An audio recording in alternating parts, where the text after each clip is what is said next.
दीपावली की शुभकामनाओं के साथ नमस्कार दोस्तों। आज हम संज्ञा का टॉपिक लेते हैं। संज्ञा शब्द की सबसे पहले हम उत्पत्ति की बात करेंगे।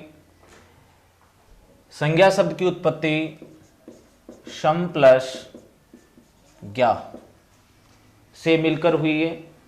शम का अर्थ यहां पे है संबोधन, संबोधन। ज्ञा का मतलब है जानना, बराबर संबोधन के द्वारा, संबोधन के द्वारा जानना, संबोधन के द्वारा जानना। दूसरी चीज इसमें यह आती है कि यहां सम उपसर्ग जो है ये अपना अर्थ बदल लेता है। यहां इसका अर्थ हम सम का सम्यक भी ले सकते हैं। सम्यक, सम्यक में देखिए क्या है, सम्यक का अर्थ होता है उचित, और ज्ञा का मतलब जानना।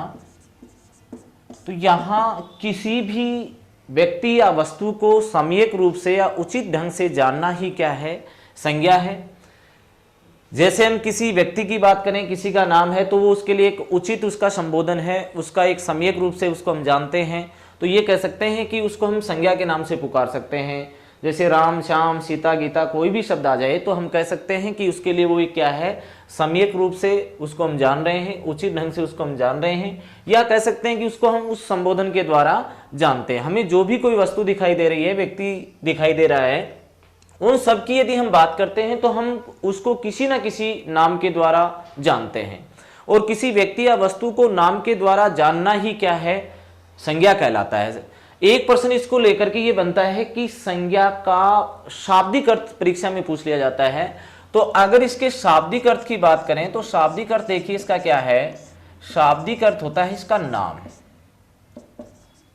यानी शाब्दिक अर्थ अगर इस संज्ञा का पूछ लिया जाता है तो इसका अर्थ होता है नाम, यानी नाम को ही संज्ञा कहते हैं। वो नाम किसी भी चीज का हो सकता है, किसी व्यक्ति वस्तु से संबंधित हो सकता है, किसी स्थान से, किसी शहर से, कहीं से भी कोई नाम का अगर संबोधन हो रहा है तो वहां पे क्या है, संज्ञा है।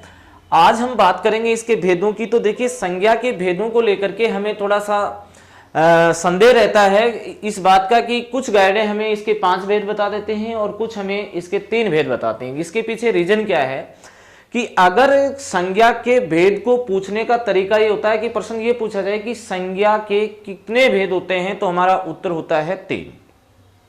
और यदि मानक शब्द की या मानक शब्द का प्रयोग करके पूछ लिया जाए कि संज्ञा के मानक रूप से कितने भेद होते हैं, मानक शब्द का जो ही प्रयोग हो जाएगा तो वहां पे इसके भेद हो जाते हैं 5। क्योंकि अंग्रेजी के अंदर क्या होता है कि काउंटेबल्स और अनकाउंटेबल्स 2 प्रकार की नाउन्स अलग से होते हैं, संज्ञाएं अलग से होते हैं। उनको हिंदी में द्रव्यवाचक और समूहवाचक के नाम से जाना जाता है। तो 2 यदि हम इनमें ऐड कर देते हैं तो प्लस कर देते हैं तो कितनी हो जाती है, 5 हो जाते हैं। लेकिन हिंदी की संज्ञा की अगर बात की जाए तो मुख्य रूप से इसके 3 ही भेद माने गए हैं। तो 3 भेद कौन कौन से माने गए हैं उनके नाम हम जानते हैं अच्छे से। तो देखिए इसका पहला जो भेद होता है उसका नाम है व्यक्तिवाचक संज्ञा, व्यक्तिवाचक संज्ञा। और दूसरे भेद की अगर बात करें तो दूसरा भेद इसका होता है जातिवाचक संज्ञा, जातिवाचक संज्ञा। और तीसरा इसका भेद जो है उसका नाम है भाववाचक, भाववाचक संज्ञा। देखिए एक बार हम इनकी सामान्य जानकारी लेते हैं। यहाँ पे व्यक्तिवाचक संज्ञा के अंतर्गत हमें क्या करना है, 3 बातों के ऊपर विशेष ध्यान देना है। किसी व्यक्ति विशेष, वस्तु विशेष और स्थान विशेष का बोध कराने वाले जो संज्ञा शब्द होते हैं वो व्यक्तिवाचक संज्ञा के अंतर्गत आते हैं। अगर किसी जाति विशेष या समूह विशेष से जुड़े हुए जो शब्द होते हैं वो किसके अंतर्गत आते हैं, वो सब के सब जातिवाचक में। अब समूह किस किस का हो सकता है, समूह कक्षा का हो सकता है, सेना का हो सकता है, परिवार का हो सकता है, समाज का हो सकता है, पुलिस का हो सकता है, झुंड हो सकता है। यानी कोई भी समूह का बोध कराने वाला अगर कोई शब्द आ रहा है तो वहां पे हमें मानना चाहिए कि वहां संज्ञा कौन सी हो जाती है, जातिवाचक संज्ञा हो जाती है। अब जातिवाचक संज्ञा जो है ये 2 प्रकार की होती है। जातिवाचक संज्ञा 2 प्रकार की होती है। एक तो कौन सी होती है, एक होती है समूहवाचक या समुदायवाचक। समूहवाचक में हमें क्या देखना है कि उसके अंतर्गत कोई ना कोई समूह मिलेगा। जब भी अभी बात की अपने, जैसे कक्षा आ गया, पुलिस आ गया, सेना आ गया, परिवार आ गया, तो इनमें क्या हो रहा है कि इनके अंतर्गत कोई ना कोई समूह बन रहा है, और समूह जहां पर भी बन जाता है तो वो समुदाय या समूह के अंतर्गत आ जाता है। अगली यदि हम बात करें इसकी कि समूहवाचक संज्ञा के बाद में यदि हम बात करते हैं कि इसके दूसरे भेद की, तो दूसरा भेद इसमें क्या होता है, द्रववाचक संज्ञा होता है। द्रववाचक संज्ञा में क्या मिलेगा अपन को, द्रववाचक संज्ञा के अंतर्गत हमें धातुओं के नाम, जितनी भी धातुएं होती हैं वो सब की सब द्रववाचक के अंतर्गत आती हैं, जिनको अनकाउंटेबल नाउन्स कह सकते हैं। दूसरी चीज जो लिक्विड चीजें होते हैं, तरल पदार्थ जो होते हैं, और वो भी इसके अंतर्गत आते हैं। धातुओं में जैसे सोना, चांदी, तांबा, लोहा, निकल, स्टील जितने भी आते हैं वो सब के सब इसी के अंतर्गत आते हैं। दूसरी चीज लिक्विड चीज में जैसे दूध आ गया, दही आ गया, अपन तेल की बात करें, छाछ आ गई, लस्सी आ गई, शहद आ गया, ये सारे के सारे जो शब्द हैं किसके अंतर्गत सम्मिलित किए गए हैं, ये सबके सभी द्रववाचक संज्ञा के अंतर्गत है। फिर कुछ ऐसी चीजें होती हैं जिनको हम नाप, माप या तोल के द्वारा लाते हैं। उनका संबंध नाप से हो सकता है, माप से हो सकता है, या तोल से हो सकता है, यानी काउंटेबल नहीं होती, अनकाउंटेबल होती हैं, अगणनीय होती हैं। वो सबकी सब किस में आते हैं, वो भी जातिवाचक में आते हैं। और जातिवाचक के दो भेद बनाए हमने, जिसमें द्रववाचक का नाम लिया तो द्रववाचक के अंतर्गत आते हैं। अगर ऑप्शन में हमें द्रववाचक नहीं मिलता है तो ऐसी स्थिति में हमें क्या करना चाहिए, हमें जातिवाचक संज्ञा ही उसको मानना चाहिए। भाववाचक संज्ञा की अगर बात करें तो भाववाचक संज्ञा में भी क्या है कि भाववाचक संज्ञा भी दो प्रकार की मानी गई है। भाववाचक संज्ञा दो प्रकार की इस प्रकार से मानी गई कि पहला भेद जो इसका बनाया गया है, वो पहला भेद किसके आधार पर बनाया गया है, रूढ़ भाववाचक संज्ञा। रूढ़ भाववाचक संज्ञा शब्द कौन से होते हैं, इसकी हम बात करें कि रूढ़ भाववाचक संज्ञा शब्द वे होते हैं जिन शब्दों की उत्पत्ति किसी संधि, समास, उपसर्ग और प्रत्यय के योग से नहीं होती है। यानी ऐसे शब्द जिनमें किसी संधि का, किसी समास, किसी उपसर्ग और प्रत्यय का प्रयोग नहीं होता है, एक जैसी स्थिति में रहने वाले जो शब्द होते हैं वो रूढ़ होते हैं, और उनके ऊपर किसी प्रकार का कोई प्रभाव भी नहीं पड़ता है। एक प्रकार से अव्यय हम उन शब्दों को कह सकते हैं, यानी वो टूट नहीं सकते हैं, उन शब्दों का हम विच्छेद नहीं कर सकते हैं। ऐसे जो शब्द होते हैं वो रूढ़ शब्द कहलाते हैं।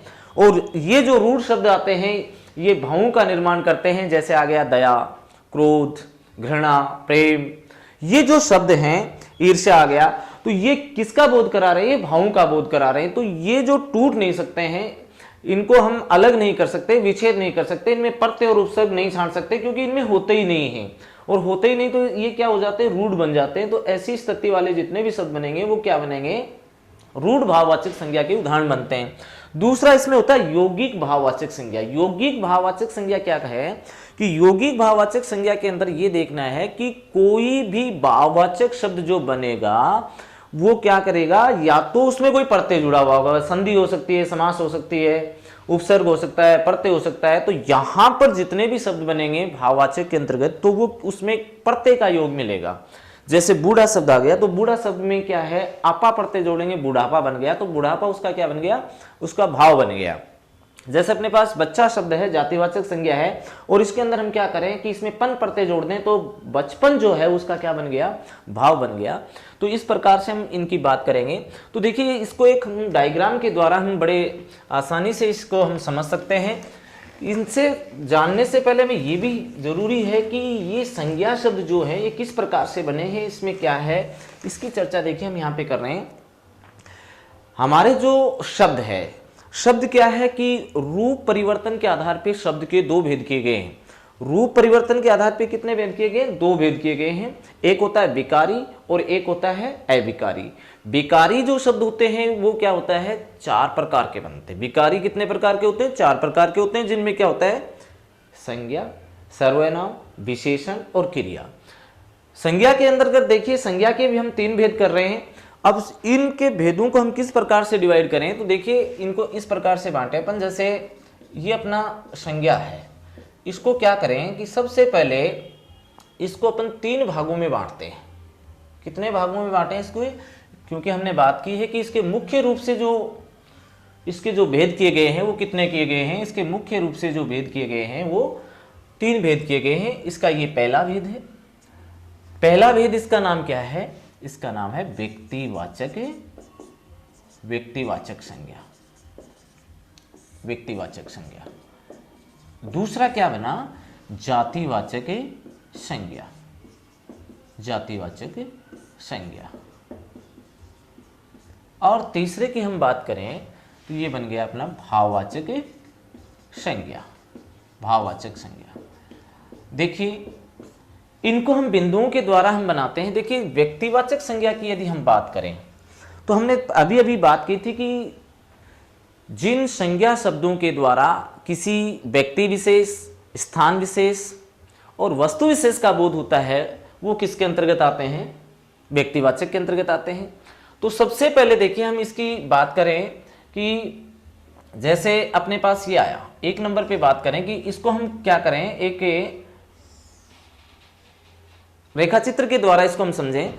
तो यहां सबसे पहले हम बात करते हैं इसके, तो यहां एक नंबर पे यदि बात करें कि जैसे अपने व्यक्तियों के नाम आते हैं, व्यक्तियों के नाम, व्यक्तियों के जितने भी नाम हैं वो किसके अंतर्गत आते हैं, वो व्यक्तिवाचक संज्ञा। नाम की हम बात करें तो जैसे अपने पास आ गया जैसे राम, श्याम, ये जितने भी नाम हैं वो सब के सब किस में आते हैं। अगर हम बात करें इसी की जाति की तो जाति जैसे मनुष्य जाति, अगर इसकी हम बात करें तो मनुष्य जाति जो है, ये मनुष्य जाति क्या हो गई। अब मनुष्य जाति के अंतर्गत कौन आया, जैसे मानव आ गया, मानव आ गया, पुरुष आ गया, व्यक्ति आ गया। अब इसमें जैसे महिला आ गया, स्त्री आ गया, नारी आ गया। तो ये जो शब्द बन रहे हैं ये किसका बोध करा रहे हैं, ये जाति का बोध करा रहे हैं।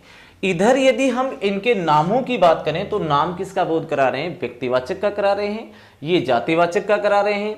और यदि हम इनमें भाव में इन शब्दों को लेके जाते हैं तो क्या बनेगा, भाव जो अपने हैं ये चार प्रकार से बनेंगे। देखिए चार प्रकार से कैसे बनेंगे। सबसे पहले क्या होता है, जातिवाचक संज्ञा शब्द जो होते हैं उनसे भाववाचक संज्ञा बनती है। जैसे अपने जातिवाचक ये शब्द आ रहे हैं, मानव आ रहा है, पुरुष आ रहा है, व्यक्ति आ रहा है, महिला आ रहा है, स्त्री, तो इनसे हम क्या कर सकते हैं, भाववाचक बना सकते हैं। कैसे बना सकते हैं, यदि इनकी हम बात करें तो ये इस प्रकार से बन सकते हैं। जैसे अपने पास मानव शब्द आया, इस मानव के अंदर हम क्या जोड़ दें, ता जोड़ दें, तो ये मानवता, ता यहां पे प्रत्यय जुड़ा है और मानवता जो शब्द बन रहा है तो ये मानवता अब क्या बन गया, ये भाव बन गया, मानवता, ये भाववाचक संज्ञा शब्द हो गया। देखिए सबसे पहले हम व्यक्ति के नाम से चले से, ये इनकी जाति हो गई। और किसी भी जातिवाचक संज्ञा शब्द में यदि हम कोई प्रत्यय जोड़ देते हैं तो वो किस में बदल जाता है, वो भाववाचक संज्ञा शब्द में बदल जाता है। आजकल जो कंपटीशन की जितनी भी परीक्षाएं होती हैं अधिकतर जो निकाला जाता है शब्द वो भाववाचक संज्ञा से निकाला जाता है। जैसे अपने पास शब्द आ गया, नारी शब्द आया। अब नारी में यदि हम त्व जोड़ें, त्व जोड़ते ही ये नारीत्व शब्द का निर्माण हुआ। तो ये नारीत्व क्या है, ये भाव है। ये नारीत्व क्या हो गया, भाव हो गया। तो यहां पर जो नारीत्व जो शब्द है ये पूछा जाता है कि ये कौन सी संज्ञा का उदाहरण है, उसमें ऑप्शन मिलेगा व्यक्तिवाचक, जातिवाचक या भाववाचक। तो वहां पे हम क्या करें, वहां पर हम भाववाचक करें। जैसे अपने पास आया पुरुष शब्द, पुरुष आ गया तो पुरुष में हम क्या करें, त्व जोड़ दिया तो ये क्या बन गया, पुरुषत्व, उसका क्या बन गया, भाव बन गया। जैसे शब्द आया अपने पास बूढ़ापा शब्द आया, तो ये बूढ़ा शब्द से बना है और बूढ़ा में यदि अपन आपा प्रत्यय जोड़ दिया तो ये शब्द हुआ बूढ़ापा। ध्यान रखें अकेला बूढ़ा जो शब्द होता है इसमें बड़े ऊ की मात्रा आती है, लेकिन जब भी कोई प्रत्यय लग जाता है तो पहले वाला वर्ण है वो अगर दीर्घ है तो दीर्घ से हरिस्व हो जाता है। तो अब ये इस प्रकार से लिखा जाएगा। तो ये बुढ़ापा उसका क्या हो गया, भाव हो गया। जैसे अपने पास शब्द आ गया जातिवाचक संज्ञा का कोई शब्द आ गया, मान लो बच्चा है, तो बच्चा क्या है, बच्चा एक जाति है, एक समूह है। और जाति या समूह है, इसके अंदर यदि अपन पन जोड़ दें, पन जोड़ने से ये क्या करेगा, ये बचपन शब्द बना और बचपन ये क्या हो गया, ये भाव हो गया। इस प्रकार से हमें ध्यान रखने की जरूरत होती है कि जातिवाचक संज्ञा शब्द जो होते हैं और इन जातिवाचक संज्ञा शब्दों में यदि किसी प्रत्यय को जोड़ दिया जाता है और उससे जो कोई निर्मित शब्द होता है तो वो किसका बोध कराएगा, वो भाववाचक संज्ञा शब्द का बोध कराता है। अगर इधर हम बात करें, जैसे अपने पास 2 नंबर की अगर बात करें, नदी शब्द आ गया और नदियों के नाम आ जाएं, नदियों के नाम, नदियों के जितने भी नाम होते हैं वो सब के सब व्यक्तिवाचक के अंतर्गत आते हैं, अक्सर यहां से निकाला जाता है। तो देखिए नदियों के नाम जैसे अपने पास आ गया गंगा, यमुना, सरस्वती, ये अगर नाम आ रहे हैं, अगर किसी भी नदी का अगर नाम आ रहा है तो वहां पर हमें ध्यान देना चाहिए कि उस शब्द में क्या है, व्यक्तिवाचक संज्ञा है।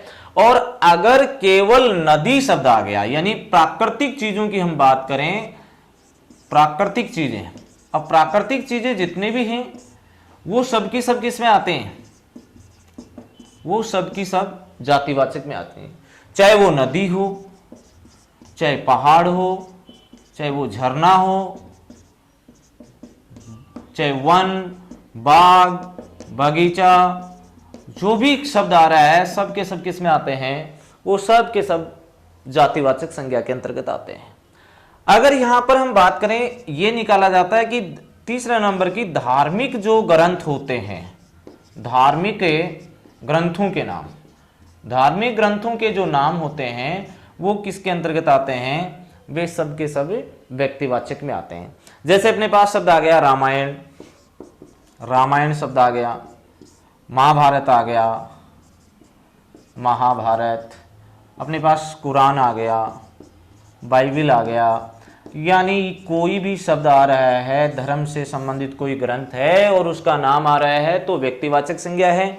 और केवल ग्रंथ शब्द आ गया, यहां पे मान लीजिए अपन को यही केवल देता है कि ग्रंथ, अब किसी भी ग्रंथ का नाम नहीं है, ग्रंथ तो बहुत सारे हैं, तो ये किसका बोध करा रहा है, जाति का बोध करा रहा है। और जाति का बोध कराने के कारण ये किसके अंतर्गत चला जाता है, ये जातिवाचक संज्ञा के अंतर्गत चला जाता है। यहां पर देखिए जैसे अपने पास आ गया युद्धों के नाम, युद्धों के नाम, युद्धों के जो नाम होते हैं वो सबके सब किस में आते हैं, व्यक्तिवाचक में आते हैं। चाहे वो हल्दी घाटी हो, चाहे पानीपत हो, चाहे तराइन हो, कोई भी लड़ाई हो सकती है, जैसे हल्दी घाटी, और अपन को पूछा जाए कि हल्दी घाटी में कौन सी संज्ञा है, तो वो युद्ध का नाम आ गया, युद्ध का नाम आ गया तो वो क्या हो गया, व्यक्तिवाचक हो गया। लेकिन अपन को केवल यही कहे कि युद्ध, अकेले युद्ध में पूछे तो युद्ध तो क्या है, बहुत सारे युद्ध हैं, एक समूह का बोध है, एक जाति का बोध है, और जाति का बोध होने के कारण वो किसका, जातिवाचक संज्ञा के अंतर्गत रखा जाए उसको।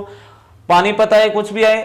अगर अपन बात करें यहाँ पे अपने पास ये आ गई, जैसे समाचार पत्रों के नाम आ जाएं, समाचार पत्रों के नाम, समाचार पत्रों के नाम जो हैं तो वो सब के सब किस में आते हैं, व्यक्तिवाचक में आते हैं। जैसे हम अक्सर देखते हैं हमारे पास जो समाचार पत्र आते हैं, राजस्थान पत्रिका आ गया, और राजस्थान पत्रिका में ये पूछ लिया जाए कि भाई यहाँ पर इस शब्द के अंदर कौन सी संज्ञा है, तो हमें वहां पे क्या करना चाहिए, व्यक्तिवाचक संज्ञा करना चाहिए।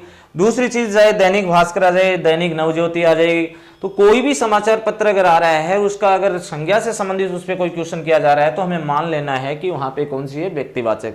लेकिन केवल ये आ जाए कि समाचार पत्र, समाचार पत्र ही दिया अगले ने और इसमें पूछे कि कौन सी है, तो समाचार पत्र तो बहुत हैं, अनेक हैं, एक से अधिक हैं, समूह या जाति का बोध करा रहे हैं, तो यहां समाचार पत्र में अगर पूछा जा रहा है तो वहां पे वो क्या बन जाएगी, जातिवाचक संज्ञा बन जाएगी। इनके अलावा यदि हम बात करते हैं यहाँ पे, जैसे अपने पास कुछ महत्वपूर्ण बातें ये हैं, इसमें से ये बात एक बार पूछी गई कि जैसे दिशाओं के नाम, दिशाओं के नाम, दिशाओं के नाम जो होते हैं वो व्यक्तिवाचक संज्ञा के अंतर्गत आते हैं। दिशाओं के नाम में हम जानते हैं, जैसे अपने पास आ गया उत्तर, पूर्व, पश्चिम और दक्षिण। लेकिन यहां पे एक बहुत गहन बात देखने की है, ये हम उत्तर, पूर्व, पश्चिम, दक्षिण की बात करें तो यहां पर क्या है, व्यक्तिवाचक संज्ञा है। लेकिन अगर हम इन शब्दों को इसमें परते जोड़ देते हैं तो परते जुड़ते ही ये विशेषण बन जाते हैं। कैसे, अगर उत्तर से उत्तरी बना दिया जाए तो अब उत्तरी शब्द में संज्ञा नहीं है। जैसे अपने पास उत्तर है और इस उत्तर के अंदर यदि ई परते जोड़ें और इसको उत्तरी बना दिया जाए तो उत्तरी बनाते ही ये संज्ञा से विशेषण में बदल जाता है। जैसे अपने पास पूरव शब्द आया, और पूरव शब्द में अगर ये बात करें कि क्या है, तो पूरव में व्यक्तिवाचक संज्ञा, लेकिन इसको पूर्वी बना दिया जाए तो ये क्या बन जाएगा, ये विशेषण बन जाएगा, पश्चिमी दक्षिणी इस प्रकार से। तो ये ध्यान देने की बात है। यहां पर देखिए कुछ अन्य बातें करें अपन, इनके अलावा जैसे कोई भी ऐतिहासिक धरोहर का अगर नाम आ जाए, ऐतिहासिक धरोहरों के नाम, ऐतिहासिक धरोहरों के नाम आ जाएं, जैसे अपने पास आ गया लाल किला, और कह दिया जाए कि लाल किला में कौन सी संज्ञा है,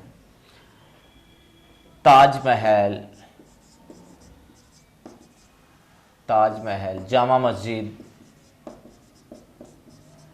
अगर ये आ रहे हैं तो वहां पर हमें क्या करना है, ये देखना है कि ऐतिहासिक धरोहरों के नाम है। लेकिन केवल हमें ऐतिहासिक धरोहर दे दी जाए तो वहां पर वो जाति बन जाती है। धरोहर क्या हो सकती है, जैसे केवल शब्द दे दिया जाए किला, दुर्ग, महल, छतरी, हवेली, स्मारक, यानी ये अगर कोई भी शब्द दे करके पूछ लिया जाए तो वहां पर जातिवाचक संज्ञा बन जाता है। क्योंकि यहां दुर्ग तो एक से अधिक है, महल भी बहुत सारे हैं, किला भी है, छतरी भी है, स्मारक भी हैं, तो यहां ये जो शब्द बोध कराएंगे, किसका कराएंगे, ये जातिवाचक संज्ञा का बोध कराएंगे। और यदि किसी का नाम दे दिया जाए तो वो किस में आ जाएंगे, वो व्यक्तिवाचक में आ जाते हैं। अब यहां पर थोड़ी सी हम चर्चा करते हैं, भाववाचक संज्ञा जो शब्द हैं, ये आजकल एलडीसी में और एसआई एग्जाम वगैरह में सब में जो पूछे गए वो प्रश्न किस आधार से बनाए गए। भाववाचक संज्ञा का एक पूछने का अलग ही अंदाज होता है, वो किस प्रकार से पूछे जाते हैं। देखिए, जो भाववाचक संज्ञा शब्द है, इसको अगर हम देखें तो 5 आधार पे इससे नए शब्द बनाए जाते हैं। 5 आधार कौन कौन से होते हैं, 5 आधारों की हम बात करें तो पहला आधार इसका होता है जातिवाचक संज्ञा से, जातिवाचक संज्ञा, जातिवाचक संज्ञा से भाववाचक संज्ञा शब्द बनाना, संज्ञा शब्द बनाना कैसे बनते हैं। देखिए, जातिवाचक संज्ञा से भाववाचक संज्ञा शब्द किस प्रकार से बनते हैं। अपने पास मान लो शहर शब्द दे दिया, और इसमें अगर हम कोई प्रत्यय जोड़ देंगे तो प्रत्यय जोड़ते ही क्या बन जाएगा, भाव बन जाएगा। और इसमें मान लीजिए अपन ने ई प्रत्यय जोड़ा तो ये हमारा शब्द बना शहरी। तो ये शहरी शब्द क्या हो गया, शहरी शब्द भाववाचक संज्ञा शब्द बन गया। जैसे अपने पास शब्द आया गांव, तो गांव तो क्या है, किसी का नाम नहीं आ रहा है, तो जाति है। और इस गांव में 2 प्रत्यय जोड़े जाते हैं। इसमें एक तो आर प्रत्यय जोड़ सकते हैं अपन, आर प्रत्यय जोड़ेंगे तो एक गंवार शब्द बनता है, गंवार। तो ये गंवार क्या है, भाव है। और इस गांव शब्द में इन प्रत्यय भी हम जोड़ सकते हैं, इन। तो ये जो इन प्रत्यय जोड़ेंगे तो ये ग्रामीण शब्द बन रहा है। तो ये ग्रामीण शब्द जो है ये भाव बन गया। जैसे अपने पास रोग, रोग एक से अधिक होते हैं, जाति का बोध करा रहे हैं, लेकिन इसमें हम जोड़ दें ई प्रत्यय तो ये रोगी शब्द बना। तो रोगी क्या बन गया, रोगी उसका भाव बन गया। जैसे सती शब्द आ गया, मान लीजिए सती। अब सती से हम ये देखें कि इसमें क्या जोड़ें, इसमें त्व प्रत्यय जोड़ें तो ये सतीत्व उसका क्या हो गया, सतीत्व उसका भाव हो गया, सतीत्व उसका क्या बन गया, भाव बन गया। अब दूसरी चीज इसमें आती है कि सर्वनाम शब्दों से भाववाचक संज्ञा शब्द बनाना, सर्वनाम शब्दों से, सर्वनाम शब्दों से भाववाचक संज्ञा शब्द बनाना। सर्वनाम से कैसे बनता है, जैसे अपने पास शब्द आ गया आप, आप क्या है, सर्वनाम शब्द है।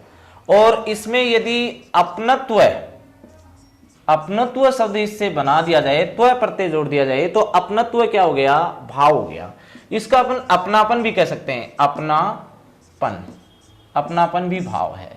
जैसे अपन बात करें मैं सर्वनाम है और इसका ममत्व बना दिया जाए तो ममत्व भाव हो गया, ममत्व क्या हो गया, भाव हो गया। जैसे अहम शब्द है संस्कृत में अहम, और अहम से भाव बना अहंकार। अहंकार ये क्या बन गया, भाव बन गया। जैसे निजवाचक सर्वनाम, तो निज क्या है, सर्वनाम है, लेकिन निजत्व क्या हो गया, निजत्व भाव हो गया। इसको निजता भी कह सकते हैं अपन, निजता ये भी भाव है। तो ये सर्वनाम शब्दों से भी किसकी उत्पत्ति होती है, भाववाचक संज्ञा शब्दों की उत्पत्ति होती है। तीसरी जो बात आती है इसमें वो आती है विशेषण शब्दों से। अक्सर इनमें से ज्यादा निकाले जाते हैं।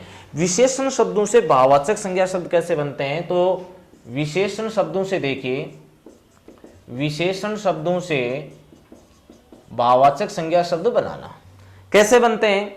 जैसे अपने पास शब्द आ गया अच्छा, अच्छा क्या है, विशेषण है, लेकिन इसमें हम कोई प्रत्यय जोड़ दें और इससे हम बना दें अच्छाई, तो अच्छाई अब क्या हो गया, भाव हो गया।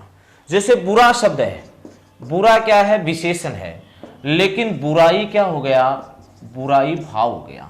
जैसे अपन बात करें लंबा, तो लंबा क्या है, विशेषण है, लेकिन लंबाई उसका क्या हो गया, लंबाई उसका भाव हो गया।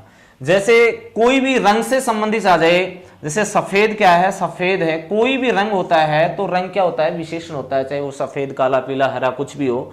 लेकिन इससे हम क्या करें, अगर हमें विशेषण बनाना है तो क्या करेंगे, सफेदी उसका क्या हो गया, ये अपनी भाववाचक संज्ञा शब्द बन गया। जैसे पीला आ गया, तो पीला में क्या करें, पीलापन, पीलापन अब क्या बन गया, पीलापन भाव बन गया। जैसे गहरा शब्द है, तो गहरा क्या हो गया, विशेषण है, लेकिन गहराई उसका क्या हो गया, गहराई उसका भाव हो गया। जैसे मोटा शब्द आ गया, मोटा, तो मोटा का क्या है, मोटापा जो है वो उसका भाव है, मोटापा उसका क्या बन गया, भाव हो गया। तो ये जैसे भी अपन बात करेंगे, एक बार पूछा था चोर, चोर क्या है, चोर विशेषण है, लेकिन चोरी उसका क्या है, चोरी उसका भाव है। तो इस प्रकार से जो शब्द बनेंगे वो शब्द किससे बनेंगे, विशेषण शब्दों से भाववाचक संज्ञा शब्द बनाएंगे। चाहे वो सुंदर हो तो सुंदरता से, सुंदर क्या है, विशेषण है, तो सुंदर से बन जाएगा सुंदरता, तो ये सुंदरता जो है ये क्या है, भाव है। लेकिन यहां पर सुंदरता के स्थान पे यदि हमें सौंदर्य शब्द मिल जाए तो भी वो भाव का ही बोध कराता है। लेकिन सबसे बड़ी बात यह है कि हमें यहां चार ऑप्शन देकर के कंफ्यूज किया जाता है। सुंदरता शब्द दे दिया जाता है, सौंदर्य, और एक शब्द दे दिया जाता है सौंदर्यता। सौंदर्यता जो शब्द है ये गलत है, ये अशुद्ध शब्द है। क्यों, क्योंकि सौंदर्य शब्द में ये प्रत्यय का प्रयोग हुआ है और उसके बाद में ता प्रत्यय।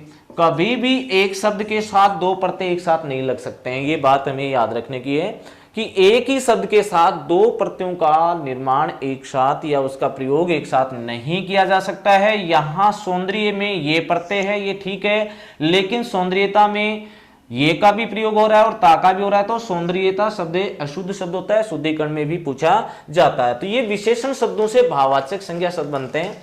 विशेषण शब्दों के बाद में देखिए क्या होता है कि क्रिया जो शब्द होते हैं, क्रिया, क्रिया शब्दों से भी भाववाचक संज्ञा शब्द बनते हैं। क्रिया शब्दों से, ये क्रिया शब्दों से किस प्रकार से बनते हैं, देखिए जैसे अपन कोई भी क्रिया कर रहे हैं उस क्रिया से हम भाववाचक संज्ञा शब्द बना सकते हैं। कैसे, जैसे अपन बात करें चलना, चलना क्या है, वर्ब है, क्रिया है, लेकिन इसका यदि हम केवल चाल कह दें इसको तो ये क्या हो गया हमारा, ये हमारा भाव हो गया, चलना।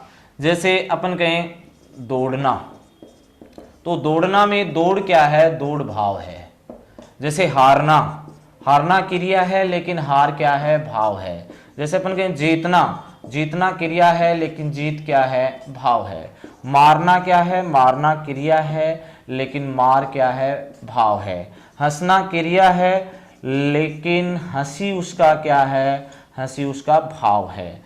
यानी कोई भी क्रिया कर रहे हैं उसको हम क्या कर सकते हैं, भाववाचक संज्ञा शब्द में बदल सकते हैं, और इस प्रकार से भाववाचक शब्द बन रहे हैं। आगे जैसे चाल है, दौड़ है, हार है, जीत है। जैसे अपन कहें लिखना, तो लिखना क्या है, लिखना क्रिया है, लेकिन अपन कहें कि लिखाई, इसमें दो शब्द बनते हैं, लिखाई भी कह सकते हैं और लिखावट भी कह सकते हैं, लिखावट। अब देखिए इसके जो पांचवें प्रकार की हम बात करें तो पांचवा प्रकार इसका बन जाता है अव्यय शब्दों के आधार पे।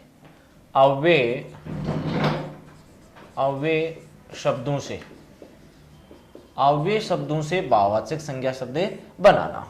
अव्यय शब्दों से भाववाचक संज्ञा शब्द किस प्रकार से बनते हैं उसकी हम यहाँ पे बात कर रहे हैं। देखिए सबसे पहले यहाँ पे बात किसकी आती है, सबसे पहले बात आती है जैसे अपने पास शब्द अव्यय क्या होते हैं, जैसे ऊपर आ गया, नीचे, अंदर, बाहर, आगे, पीछे, ये जो शब्द हैं ये शब्द किसका बोध कराते हैं, ये अव्यय शब्द होते हैं। इनके ऊपर लिंग वचन काल कारक का कोई प्रभाव नहीं पड़ता है। अब इनसे हम भाववाचक संज्ञा शब्द बनाते हैं तो किस प्रकार से बनते हैं उसकी हम बात करें। देखिए ऊपर से क्या बन गया, जैसे ऊपरी शब्द बन गया तो ये क्या बन गया, भाव बन गया। जैसे नीचे से निचला या निचली शब्द जो बन जाए तो ये क्या बन गया, भाव बन गया। अंदर से आंतरिक शब्द बन गया, आंतरिक है तो ये क्या बन गया, भाव बन गया। बाहर से बाहरी शब्द बन गया, ये भाव बन गया। आगे से अगला या फिर कहें अगले तो ये क्या बन गए, ये भाव बन गए। जैसे पिछला और हम कहें पिछली, ये जो शब्द बन रहे हैं ये शब्द किसका निर्माण करा रहे हैं, ये शब्द भाववाचक संज्ञा शब्दों के निर्माण करा रहे हैं, बोध करा रहे हैं। अब यहाँ पर देखिए आजकल जो प्रतियोगी परीक्षाओं में किस प्रकार के उदाहरण पूछे जाते हैं उनकी बात हम यहाँ पे करें। जैसे उदाहरण की बात कर रहे हैं यहाँ पे, तो उदाहरण आजकल इस प्रकार से दिए जाते हैं और उनमें पूछा जाता है कि उक्त वाक्य में कौन सी संज्ञा का प्रयोग हुआ है। जैसे अपने पास ये वाक्य आ जाए कि रावणों से बचो, ये आ गया और आपको रेखांकित करके ये दे दिया जाए कि रावणों शब्द में कौन सी संज्ञा है। देखिए यदि किसी व्यक्तिवाचक संज्ञा शब्द को बहुवचन में बदल दिया जाए तो वहां पर वो जातिवाचक संज्ञा शब्द बन जाता है। तो यहां रावणों जो शब्द आया है ये क्या कर रहा है, ये दुष्ट व्यक्तियों के समूह का बोध कराना प्रारंभ कर दिया इसने। तो यहां पर जाति का बोध कराने के कारण यहां पर रावणों शब्द में क्या है, जातिवाचक संज्ञा शब्द है। और यदि अपन शब्द आ गया अपने पास पंडित, पंडित जी देश के प्रथम प्रधानमंत्री, पंडित जी देश के प्रथम प्रधानमंत्री थे। अब यहां पर पंडित जी की अगर हम बात करें तो पंडित लोगों का तो एक क्या है, समूह है, एक जाति है। लेकिन यहां पंडित जी जो है ये शब्द केवल इंडिविजुअल पर्सन के लिए आ रहा है और किसी इंडिविजुअल पर्सन के लिए आने के कारण हम क्या कह सकते हैं कि ये व्यक्तिवाचक संज्ञा का उदाहरण है, क्योंकि ये नेहरू जी के लिए आया और नेहरू जी के लिए आने के कारण इसको क्या कहेंगे, इसमें व्यक्तिवाचक संज्ञा है, इसमें जातिवाचक संज्ञा है। जैसे देश को हरिश्चंद्रों की आवश्यकता है। यहां पर हम देखें कि हरिश्चंद्र से बहुवचन बनाया तो ये बहुवचन बनाया तो क्या बन गया, हरिश्चंद्रों। तो हरिश्चंद्रों का मतलब एक सत्यवादियों की, किसी एक का जिक्र नहीं हो रहा है, यहाँ पे एक से अधिक का हो रहा है, एक समूह का बोध हो रहा है, एक जाति का बोध हो रहा है। इसलिए हम कह सकते हैं कि हरिश्चंद्रों शब्द से क्या बन गया, यहां पर एक जाति का बोध होने के कारण ये जातिवाचक है। जैसे अपन कहें बुराई से बचो, बुराई से बचो। अब बुराई से बचो, बुराई शब्द में क्या है, बुराई शब्द में हमें देखना है कि बुराई क्या है, विशेषण शब्द से प्रत्यय जुड़ने से भाववाचक संज्ञा शब्द बना है। तो यहां बुराई क्या हो गया, भाववाचक संज्ञा शब्द हो गया। और इसी को यदि हम बहुवचन बना दें, जैसे बुराइयों से बचो, तो यहां पर देखो क्या बन जाएगा, ये बुराइयों से बचो, तो ये क्या बन जाएगा, बुराइयों से बचो। यहां बहुवचन हो गया और बहुवचन होते ही ये किस में बदल जाएगा, बहुवचन होते ही ये अपन को ध्यान होना चाहिए जातिवाचक संज्ञा में। तो ये तो जातिवाचक संज्ञा बन गया और बुराई भाववाचक संज्ञा शब्द बन गया। एक अपने यहां पर बात करें, जैसे ये शब्द अपन को मिल जाए कि कुछ ऐसे शब्द दे दिए जाते हैं कि एक द्रववाचक संज्ञा के उदाहरण भी आजकल पूछ लिए जाते हैं। तो ये भाववाचक संज्ञा और जातिवाचक संज्ञा में जो अपन ने भेदों की बात की, तो जातिवाचक संज्ञा के भेद होते हैं दो, द्रववाचक संज्ञा, द्रववाचक संज्ञा। ये द्रववाचक संज्ञा क्या होती है, इसके अंतर्गत क्या आते हैं, पदार्थ की तीनों अवस्थाओं को सम्मिलित किया गया है, ठोस, द्रव्य, गैस को।